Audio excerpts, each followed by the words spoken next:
Hello everyone, কেমন আছো তোমরা সবাই? আশা করি তোমরা সবাই খুব ভালো আছো আর আমিও ভালোই আছি। আর তো একটা দিন পরে দীপাবলি, তোমাদেরকে জানাই দীপাবলির আগাম শুভেচ্ছা। তোমরা অনেক ভালো থেকো, সুস্থ থেকো আর অনেক মজা করো। আমাদের বাড়িতে প্রত্যেক বছরই এই দীপাবলির সময় কালী পুজো হয়, মানে এটা নিয়ে তৃতীয় বছর।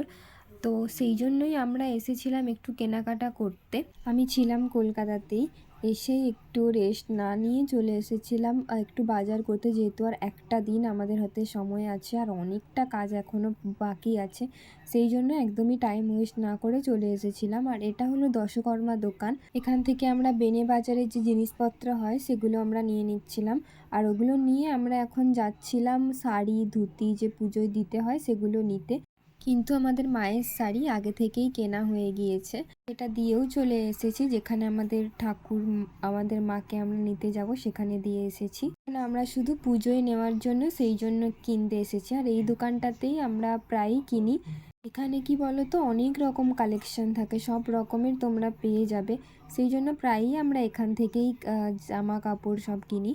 তারপর আমরা গিয়েছিলাম একটু মায়ের জন্য শাঁখাপলা কিনতে। শুধু শাঁখাপলাই কিনিনি, আমার ওখানে গিয়ে একটা কানের বেশ পছন্দ হয়েছিল, আমি সেটাও কিনে নিয়েছিলাম। আর তোমরা তো জানোই, মেয়েদের ভালোবাসা মানেই এক ইয়াররিংস।